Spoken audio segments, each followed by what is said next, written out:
Pauwi na kami. Hinihintay ko na lang si Kits na bumalik. Nagbayad na siya. Diyos ko. Ang mahal na talaga mga anak ngayon. This is my family. Good morning! Dede! Dede! Dede again! Dede ulit tayo, anak. Dede, dede. Hey. Hey. Don't mess with me, sabi niya. Ako, tinitignan. Tsaka ako.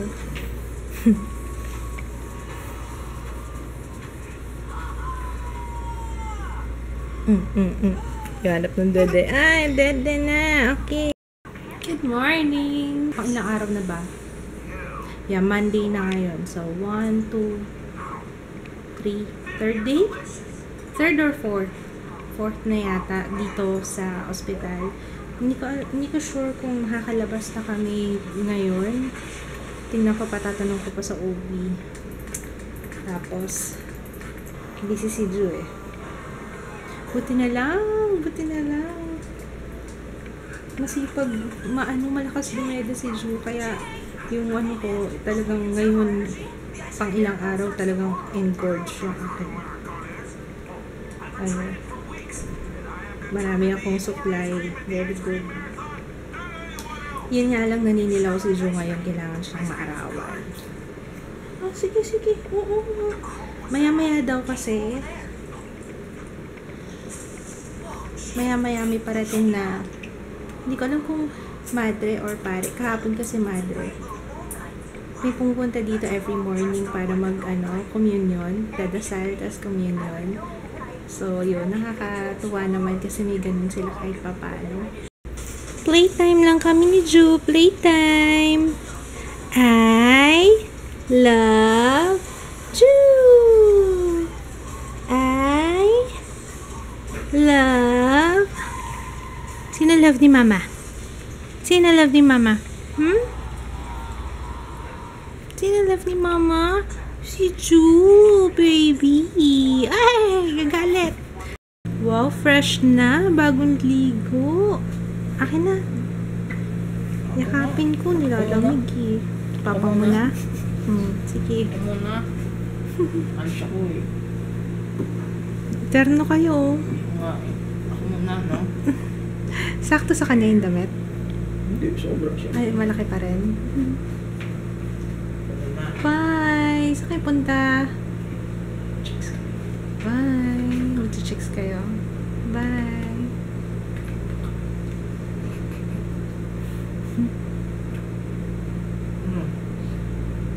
Iyak maiyak. Yung binubuhos eh. Pero warm naman, pinapaligo nila talaga. Parang nagalit yan ah. Ano ginawa sa'yo, baby? Kahapon hindi magkaiba yung nagpaligo nung isang araw eh. Yung kumuha dito, hindi yun yung nagpaligo eh. Medyo mabigat kamay nun. Yung una? Dito. Ito ngayon. Yung kahapon hindi umiiyak to eh. Ang bango-bango naman ng baby ko. Ay, ang bango-bango talaga naman. Smelling fresh. Pogi-pogi. Bakit may rashes ka? Nanginginig. Yakap kita, yakap. Tulog na yung alaga ko. Anyway, bumili pala si Kits nung yung ginataang, hindi ko alam kung, basta parang lugaw, tapos instead of maalat, matamis siya, tapos may corn. Ang sarap. Ang ginataan niya, kung ginataang mais. Tapos sinunod ako ng Marvel Agents of S.H.I.E.L.D. Si Papa nag-asikaso ng mga papers before kami lumabasan. Matapos na ngayon para makaalis kami.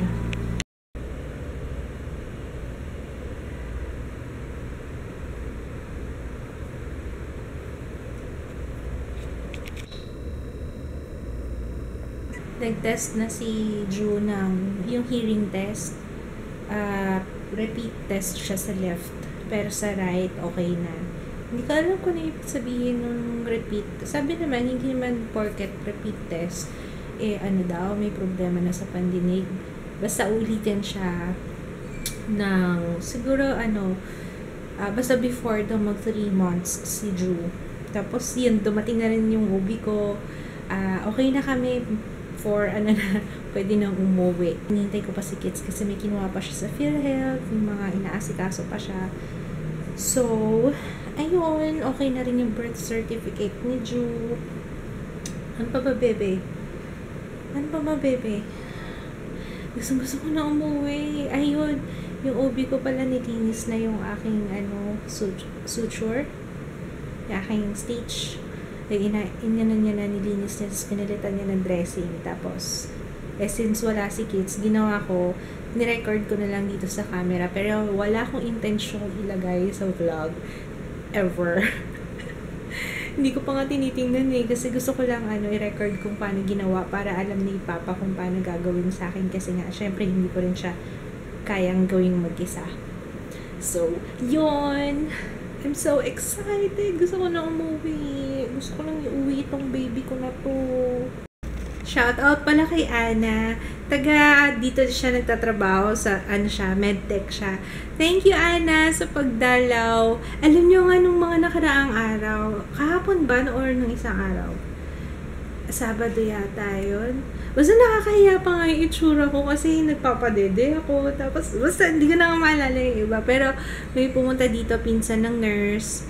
Tapos, na-shoutout ko na nga yata. Si Thea, congrats sa pinuntahan ako dito. Tapos, yung mga nurse last night, sinabihan pa ako na, ay ma'am, vlogger ka pala. Kanina ko lang napanood yung mga videos. Nakakahiya kasi syempre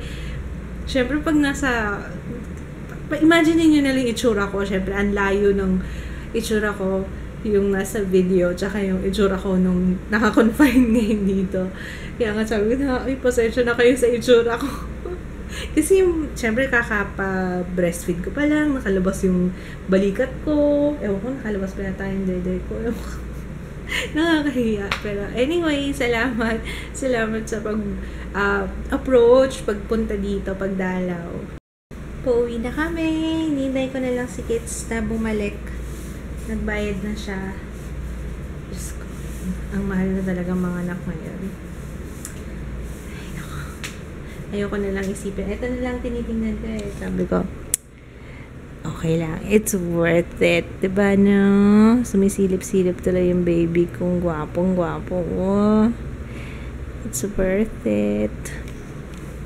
Hinintay ka na lang si Kits na dumating. Tapos, we're good to go. Actually, hindi pa.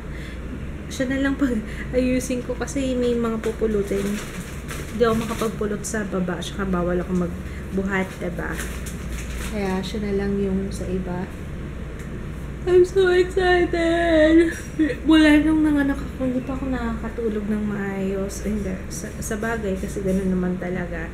Hindi. What I mean is, yung talagang masasabi kong kahit 2 oras lang na tulog, at least yung komportable. Hindi talaga ako komportable pag nasa ibang bahay, nasa ibang lugar. Hindi. Nagustuhan niya. Oh. Knockout ka agad, oh. Dito na kami sa bahay. Hindi. Kanina kasi. Kung ano na ginagawa ko. Nakalimutan ko nakaluwa pala yung kasi nakasuot ako nursing bra.